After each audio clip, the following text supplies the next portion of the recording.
Iguodala to Curry, back to Iguodala, up for the layup. Oh, blocked by James. It's over. It's over. Cleveland is a city of champions once again. The Cavaliers are NBA champions. That sound means it's time for a Cavs on the Break NBA podcast, part of the Press Play Podcast Network. I'm your host, Chase Smith, and with me, he covers your Cleveland Cavaliers. He is the founder of AmicoHoopsNews.com, writer for Outkick.com, the one, the only Sam Amico. Sam, it's draft night, baby. It's here. Wow, it's really kind of over, but it felt like it was like 4 years for me because I was updating Amico Hoops. Yeah. And then I was also doing a pick by pick kind of fun. I wouldn't call it analysis. It was me making snarky comments, but I did every pick, all 30 picks. So I started at 8:00 and, so it lasted a while. And but it beats real work. Now that covers all the NBA now, not just the Cavs, right? You kind of pivoted that a little bit. Yeah, I do stress the Cavs on there still. Right. But yes, we still do all the NBA, and by we, it's me and Chris Kraus, who used to write for hoopsrumors.com, is fantastic. And he's been a huge help. So, but I still try to cover the Cavs like a beat writer along with putting all the other NBA news on there that I can manage to get up there in the short amount of time I have. Yeah. But yeah, so we do both. But to answer your question in a much longer way than you probably wanted, yes, we still do the Cavaliers. We got to get your site mate Chris on the pod, man. Yeah, I mean he's great. He's a much better talker than me, that's for sure. I don't know about that. He just sounds more professional. Yeah, which really isn't hard to do. But last year's draft, we had the one and only Jeremy and Akron join us, and we talked about the Cavs draft in 2019. We had a big draft, 3 picks in the first round, or 2 picks in the first round, 1 in the upper second round, and was received pretty well. So we figured we would bring someone on tonight, Sam, to join to talk about the NBA with us. This cat is one of the newest hosts of the Press Play Podcast Network. His podcast, Ramblings of a Pastor, launches in January. Known this guy for numerous years, loves the NBA. He's a Pistons fan. Chris Mikesell. Chris, thanks for joining the show and your network debut, man. Hey, I made it. Yes, I'm a real guy now. I feel good. No, thank you for having me. I really appreciate it. Excited. Hey, let's jump right in, man. Appreciate you being on, Chris. Sam, obviously we had a draft. We haven't had an episode since August. A lot's happened in the NBA since August. There's a new NBA champion. I lost my NBA bet wager that I had on LeBron. That was a sad day. But LeBron did win the Finals MVP. Lakers won the championship. This is a Cavs pod. There wasn't really much to talk about with the Cavs not doing anything. So the draft is here. The Cavs had the 5th pick in the draft for a second year in a row. And this is how the draft went. We're going to get to the Cavs pick at 5. I want to run through the top couple of picks here. Edwards 1 went to the Timberwolves. At 2, Williamson went to the Warriors, which, I mean, just a side, tough break for Klay Thompson, man. I mean, just that's got to be just. It doesn't sound good, that's for sure. No. LaMelo Ball goes to the Hornets. At 3, Patrick Williams. At 4 goes to the Bulls. And at 5, the Cavs took all the time on the clock. Sam, you texted me that they were aggressively trying to trade the pick. What was the thought really with that move? That didn't happen. We took a player, but what was the thought with them trying to trade the pick? Well, I think that they were taking calls on the pick. I don't know that Kobe Altman was like trying to get rid of it. But I know that they had been taking some calls. They've been taking calls at least since the beginning of the day, maybe since yesterday. And I think that, we heard the talk of them potentially moving back in the draft with the Knicks. They had talked to the Knicks. I know that they talked to the Celtics. The Celtics were kind of offering, I think it was maybe 14 and 26 or 14 and 30 for number 5. So I don't know what the conversations went, but yeah, they were using up all that time because they were still talking to people who were making offers. So, but as we saw, eventually they took Okoro and from all, by all accounts, they're going to go to camp with him. And the camp starts in less than 3 weeks. So he was the player at the top of their draft board at that point, and that's who they went with. Sam, was there talks of the Cavs moving up in the draft? Was that a discussion, or were they happy with kind of what was available at 5? I was told probably a month ago, right after the lottery, that they maintained that they were happy at 5. They clearly, you can't be as happy at 5 as you would have been at 1, 2, or 3. But after the message was, we're not going to move this pick or work hard to move it up. If you want to move up in the draft, obviously you got to take your pick and trade a player, presumably a younger player. And I don't feel like the Cavs felt like this draft was the draft to do that. I think that all the conversations they had were, would it be worth moving back for multiple picks? Yeah. Chris, you're a huge Pistons fan. They have made a lot of trades, a lot of moves this draft.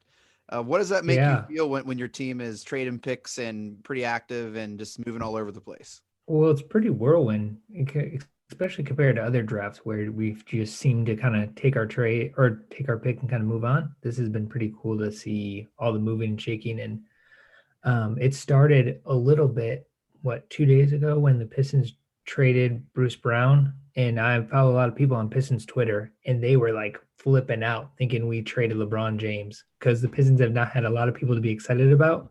So they were excited about this Bruce Brown guy, 2nd round pick, started a couple years ago. And so we have a tendency of overvaluing our picks. I don't know if Cavs fans do the same, but we as Pistons fans, we tend to overvalue our people. So seeing him trade, and then the big one was seeing Luke Kennard get traded for the 19th pick, because there were rumors that he could get traded for the 10th pick a few months ago. And so seeing him go for the 19th, that was kind of hard for a lot of Pistons fans to get their mind around, but it seemed to work out, or we'll see.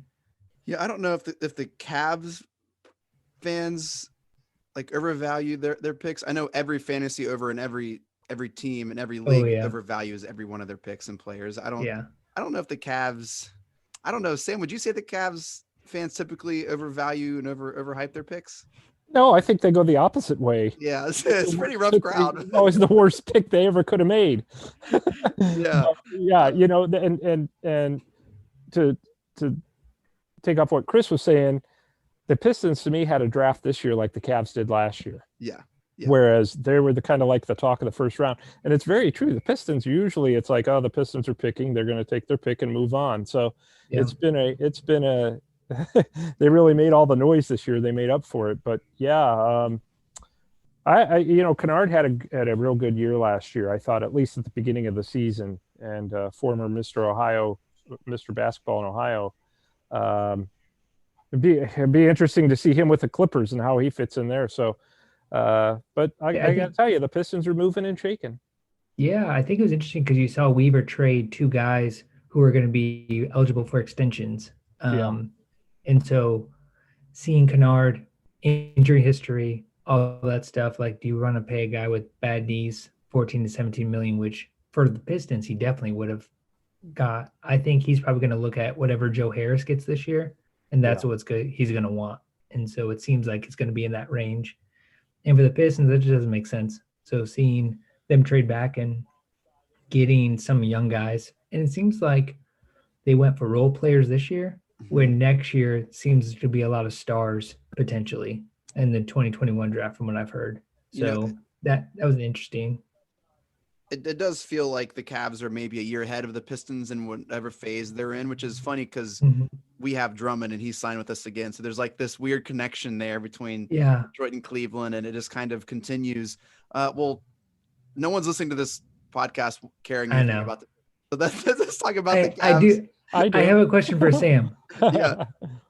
If I can ask it. So with Okoro, do you think that they drafted because they wanted the position more than the top player? Because you heard Toppin a lot. You had all these high, all about defense, all these high potential players. Do you think? But they didn't seem to have a lot of wings or shooting guards in Okoro's position on the Cavs currently. Or do you think having Love scared them away from somebody like Toppin? I don't think they were scared. I think that they thought now looking back on it, they really don't have anybody who Mhm. can defend on the perimeter. Nope. Okay. And that is supposed to be Okoro's strength. He was supposed to be the best perimeter defender in the draft. So, I think you look at that. I mean, there were times last year when they would try to sell Cedi Osman as their perimeter defender and how he was getting better, but then he just progressively got worse at that. Now he's fine. But he's not a lockdown guy. Now, ideally, theoretically, you want a lockdown guy out there. You need somebody out there who can defend on the perimeter. And Chetty's you look at locking his, down the girls, man. That's all he's locking down. that there you go. Right. So, I mean, if that's what you're drafting kind of for need, they do need a small forward, and Yeah. offensively, they look at him as a guy. Okay, ideally, he's going to be able to run the floor with our three young guards, which is Colin Sexton, Darius Garland, and Kevin Porter Jr., Mhm. and run the floor and finish, but mostly drafted him for defense. So I think he was just mostly the guy at the top of their draft board, and that's who you take on draft night. The more Chris and Sam I read about Isaac Okoro, the more excited I get. I feel like let's go over his draft card. Then I'll share my opinion. Then I'll toss it to you guys. We drafted Isaac Okoro at the 5th pick, small forward out of Auburn. He's 6'6". He's a freshman. He was described as a 3-and-D guy without the 3, which I don't know in this season of NBA is kind of what you're going for. But he is the best defender, the best perimeter defender in the draft, an explosive athlete. He can guard multiple positions. He can switch on screens efficiently and effectively. He's a smart player. He makes good basketball decisions. He's great at creating a shot and drawing fouls. He's not a good free throw shooter, though. SB Nation says he's an impact defender from day one. And when you look at the Cavs' weakness for the past couple years, it has been on defense. We are the league's worst defensive team since LeBron left. And also you couple that with how he doesn't need to dominate the ball, where you have high usage players like Sexton. We haven't really seen Garland be fully unleashed yet, but you want to get Kevin Porter involved because of what he showed last year. I looked at this pick and I'm going to say something, Sam, and you, we're going to get to a segment in a second, but I saw Bickerstaff have a huge input into this pick because it reminded me of a Grind City pick. It reminded me of, this guy is, I see a lot of like the Tony Allen, Zach Randolph, Memphis Grizzlies kind of DNA in this pick. And I just see him I want a guy who can ball, who can play hard, who is smart, who's going to play defense. We have people who can create shots and get buckets. We need a different kind of player. And I think he can motivate Drummond. I think he can motivate TT. I think we motivate Kevin Love. I think this is going to energize exactly what the Cavs needed. And it just reminded me of some Grindhouse stuff. I don't know, Grind City. Sam, is that way off base?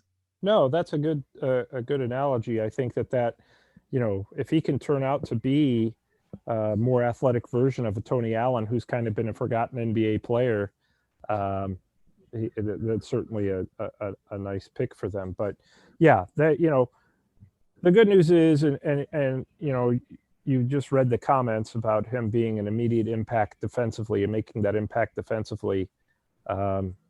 That's somebody they're going to need. That's been their main weakness. Now you have Drummond at the basket to protect the basket, which they were lacking for the longest time. Yep. And they you hope to have filled another need with this guy being a top-notch defender. Now, you hope that he turns out more of the Grind City guy than a Michael Kidd-Gilchrist guy, because he can't really shoot. So there's sometimes guys are so bad offensively that you can't put them on the floor. I don't know that that's going to be the case, but it's just kind of playing devil's advocate there. Do you think he could start day one? Like, is he already up on the pecking order? I would say yes, just because we don't have a small forward. Well, you've got Cedi, who's got experience playing in those situations.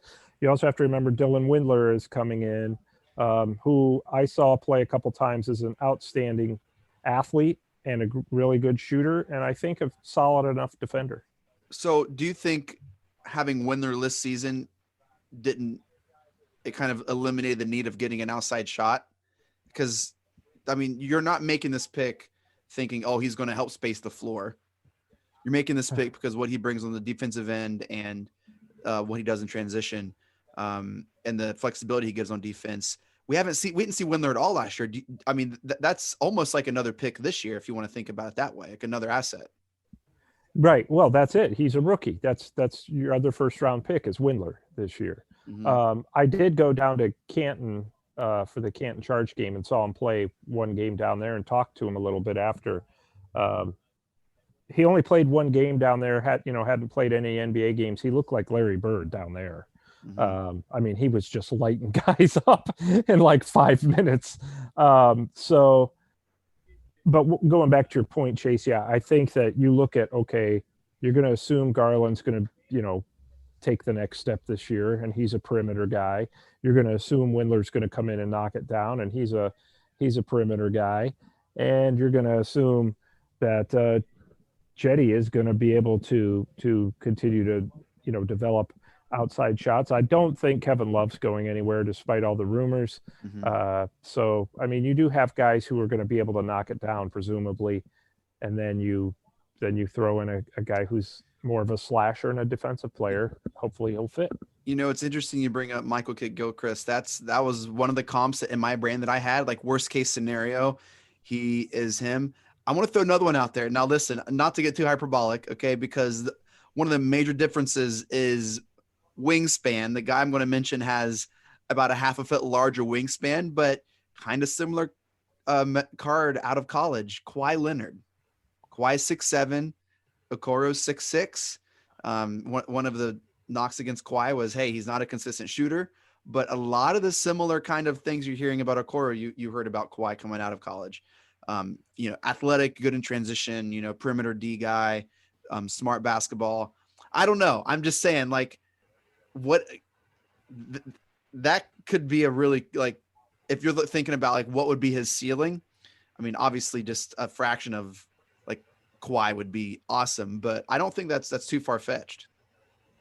I'm going to let Chris take that because you're talking like a Pistons fan now.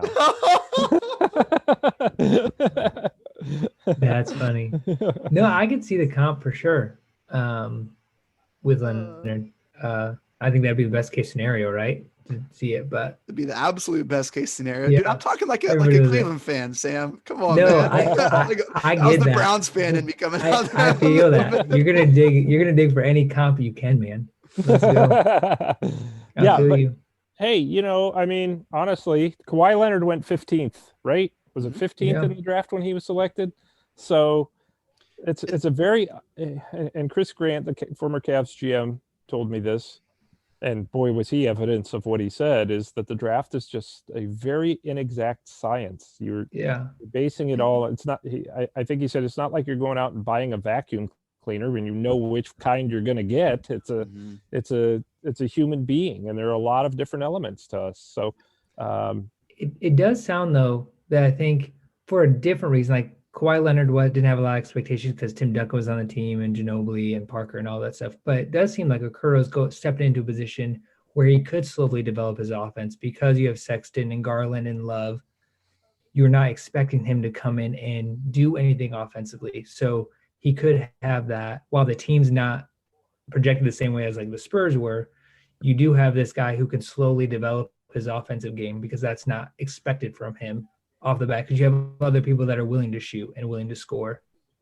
Look, I'm not saying that we draft the next Kawhi Leonard. I don't want that to be the lead in Sam's That's website. what I heard. Do it. Just shoot your if you shot, want to get man. Clicks, go for it. And then All I'm saying if it happens, you're the first one. All I'm saying is, if we're throwing out Michael Kidd-Gilchrist and saying, "Yo, we got the next MKG or whatever," like that's not a compliment. That's like that's a bust. Like I think we need to be fair and say, hey, like there are a lot of similarities in those two players. Now, granted, Kawhi's wingspan 7'3", which is just absurd. Okoro's is like 6'9". So so that matters in basketball. But like you look at kind of what their strengths are, and like I don't know, I think it's not out of the realm of Chase is insane. Why does he have a mic? I think like I don't know. Sam, you weren't happy with that at all. I have asked myself that question before, but not tonight. No, I'm just kidding. Right. No, I mean, look, we're going to find out in a while. And like Chris said, I think that the nice thing about it is, even though he is the number 5 pick, you're not hoping that he immediately turns into your guy. He probably isn't going to be that guy, but you can be patient with him and bring him in slowly. And I bet, I think he's the type of guy, at least from what I've seen, is he's going to be the type of guy to kind of energize the team, give them a little bit of lift, maybe a spark off the bench if he's not starting. Sam, is this more level-headed, like Jaylen Brown comp? Of who? Jaylen Brown for the Celtics. Oh, yeah. Well, I don't know. That's still pretty doggone good. Yeah, if he could turn out like Jaylen Brown, I think that everybody will be absolutely thrilled. But and there's no saying that he can't. But Jaylen Brown can hit outside shots pretty well, I think. So, but could he when he was a rookie? When he came in, he came in as a guy who was known for the same things, kind of a slasher, good athlete, who could finish. And wasn't a great shooter. Now he can do that. Guys, look, they put up so many shots at practice every day. Mm-hmm. If you're not a good shooter, by the time you're in the middle of your first season, then you probably won't ever be one, because they put up, I mean, we're talking 500 shots a day from some of these guys. Sam, do you think a guy like Okoro, does not having summer league really hurt him? Do you think that could have really benefited somebody like him to get shots up, to kind of do those things, not having that and going right into preseason and right into the season? Do you think somebody like him that could really hurt? That's going to be tough for probably all the guys, but yeah, particularly somebody like him, who's not getting the normal kind of access to the NBA calendar and the NBA schedule with the summer league, some early training camp. I mean, for the most part, the NBA is going to allow some group workouts, which isn't the same thing, but they're going to allow some group workouts, I guess, in a week or so before camp. So it's going to be tough, because you're going to be a rookie going right into training camp with all the veterans who have been there 100 times. There's not going to be really any time to feel your way around. Now, the good news for Okoro is he's going to have more time in training camp than is normally afforded people. Usually it's training camp and then you're almost right into the season, but now there's going to be 21 days to get used to everything. So by the time the regular season starts, he should feel more comfortable certainly than a lot of times that rookies do. So there's both good and bad, but yeah, missing the summer league is going to be tough for everybody, because you don't have any of that extra coaching that you would normally get. I want to ask a couple questions. We're going to do one of our segments that we like to do here. It's called Overreactions or On Point. I'm going to make a statement, and you guys tell me if that's an overreaction or if that's kind of on point with what we have here. Okay, we'll start with this one, and you guys touched on it a little bit earlier. Isaac Okoro will start for the Cavs game 1 in December. Sam, is that an overreaction or on point? I'm going to say overreaction, but and only because they've had a guy starting there for so long.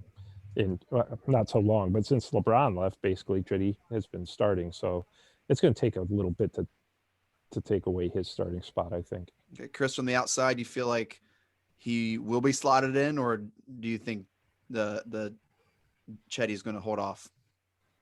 I think Chetty will probably hold him off for now. I think it'll just depend on a lot, probably what they do with Sexton, Garland, all that stuff, if they shift roles or whatever. And Kevin Porter Jr. too, right? Like, does he slot in as a shooting guard more than a small forward? Like, where is he?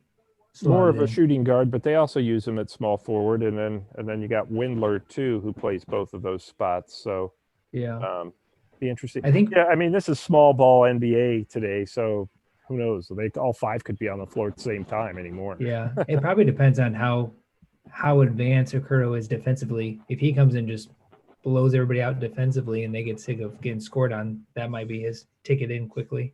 But All right. Well, this is going to sound like a stupid question coming up next. Will Sexton ever come off the bench at any point in this coming season? Not unless he's hurt. Yeah. I don't think he's going to come off the bench in Cleveland.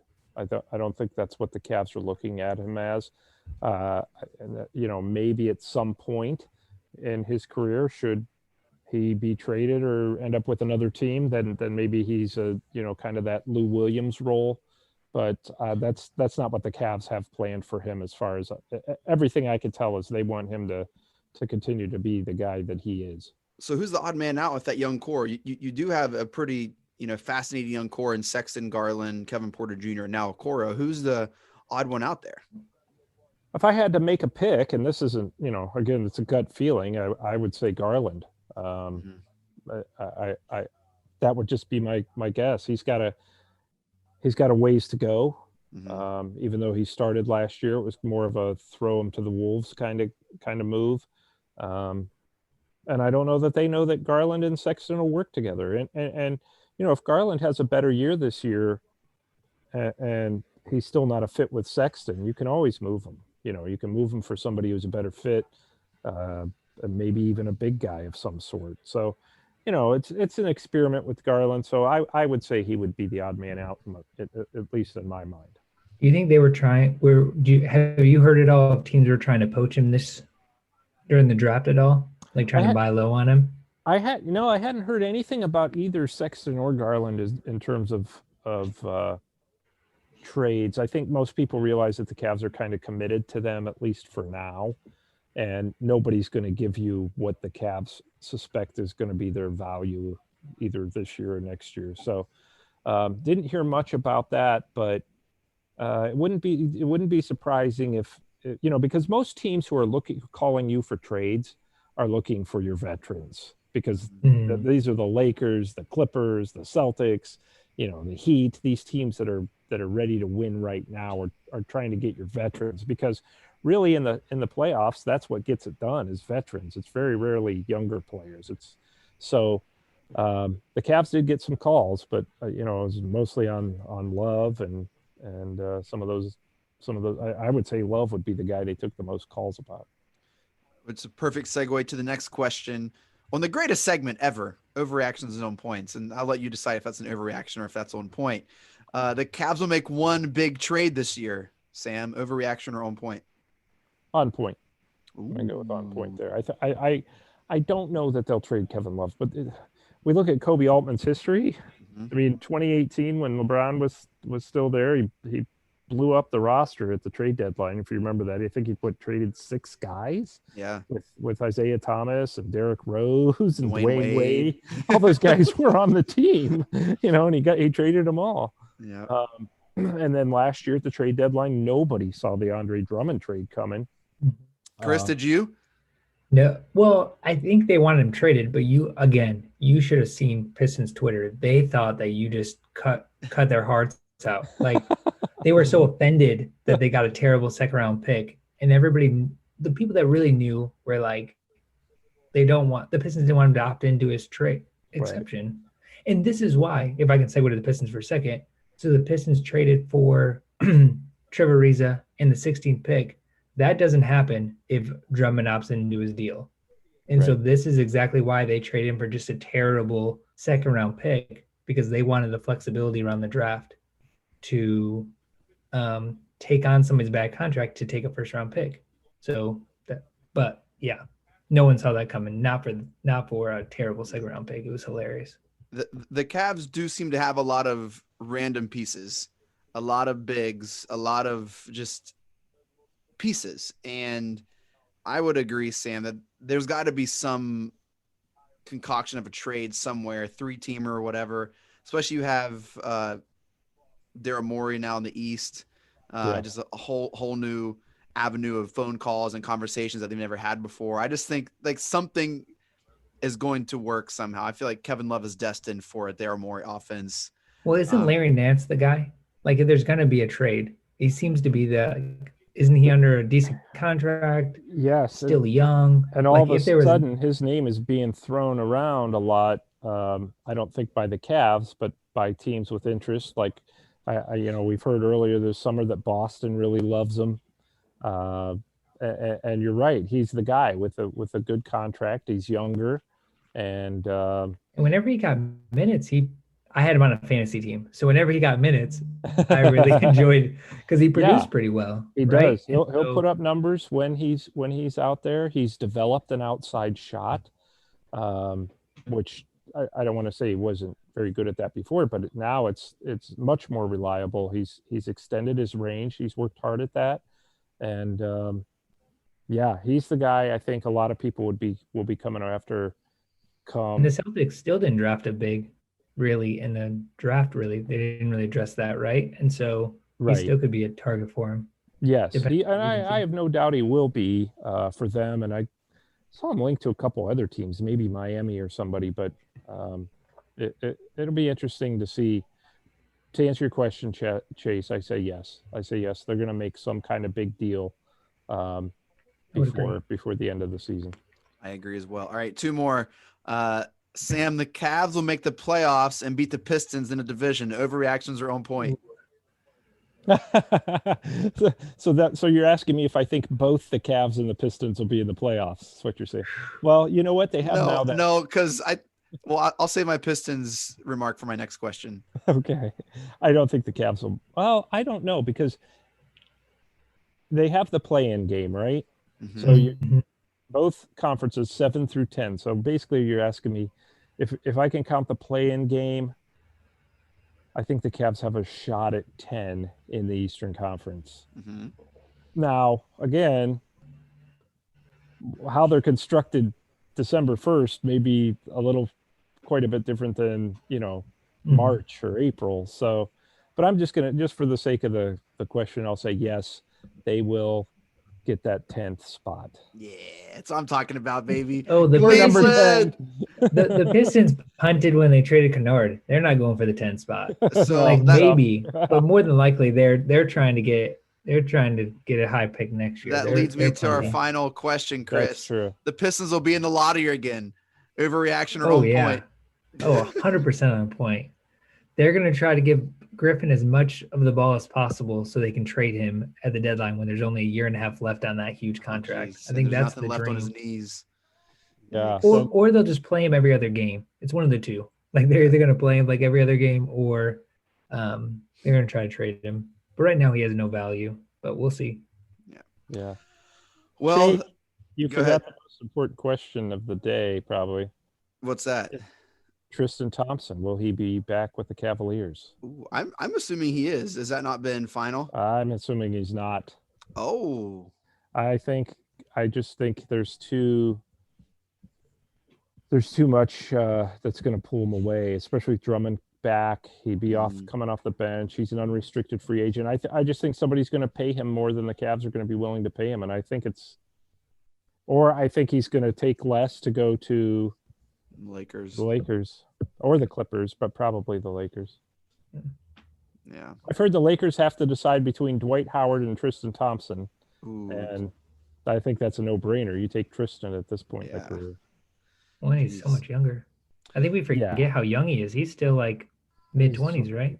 He's like 28, maybe 27, 28, somewhere in there. Well, he's drafted 2011 at the age of 19, I believe. So, yeah, he'd be 9 years ago. Yeah. So he'd be 27, 28 right But there. Age is arbitrary. It's all about minutes and wear and tear. Mm-hmm. It's all about looks. And the three of us got him. Yes. Sam is on a whole nother level. Like I think after like 11:45 at night, like the Sam filter is gone. He's like, "Yo, podcast after dark. Let's do it, man." Yeah. the draft nights, man. Dude, I'm sure your brain is fried. Well, that is that wraps up the greatest segment of all time. Again, I'll let you decide if that's an overreaction or on point. And that also does it for the greatest podcast of all time here. I want to give shouts to Chris for coming on and joining us in this kind of Cavs recap. Sam, shouts to you. Thank you for coming on and sharing your expertise and knowledge. Thank you so much for downloading and listening to this podcast, to this show. Make sure to follow us on Twitter at Cavs on the Break. We always follow back. Shouts to the Press Play Podcast Network for making this possible. Sam, where can we follow you and catch some of your stuff at? You can follow me at Amico Hoops on Twitter, and my website, amicohoopsnews.com. That's Amico Hoops, News, not Amico Hoops Snooze, as my kids like to call it. And Man, then tough crowd. Yeah. And then I also do my actual full-time job is Outkick.com, where I do a lot of NBA stuff there. So, but I mean, AmicoHoopsNews.com never rests, and you get more exhilarating goofiness like this there too. Check it out. Make sure to click that stuff. Chris, where can we follow you? And tell us a little about this podcast that's launching in January, man.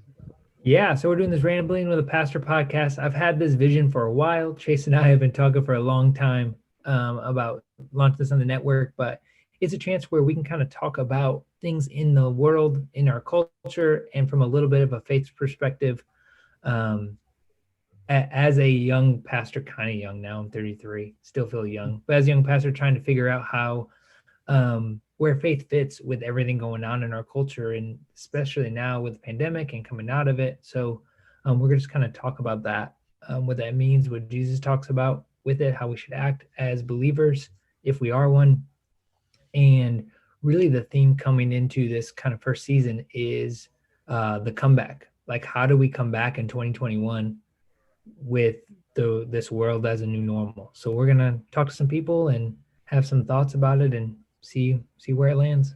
And look, but I'm excited about it. I'm really if anyone knows about faith and coming back from a terrible season, it's Pistons fans. So yes, excited to have Pistons fans, Michigan fans, Lions fans, just Tiger, all of it. You're all of them? I'm all of it. Oh, I'm used to it. Man, that's rough. Holy I'm used to it. Yeah, we don't even have our Red Wings anymore as anchors. Like, they were such a power too for so long. Mm-hmm. Yeah, the 90s, they just killed. Sam, any final thoughts, brother? That's it. I just, Chris, you'll be happy to know I'm surrounded by Detroit fans. My wife's one side of the family's all Detroit fans, and then sadly my side of the family is all from Pittsburgh. So they're that's worse. The P word. Yeah, I'm going to bleep that out. They always, what? My family always calls it the Berg, and I'm like, you guys go ahead and keep calling it the Berg. Here in Cleveland, we call it the Pits. Yes. So, yeah, that's about all I got. That's my dad joke of the night.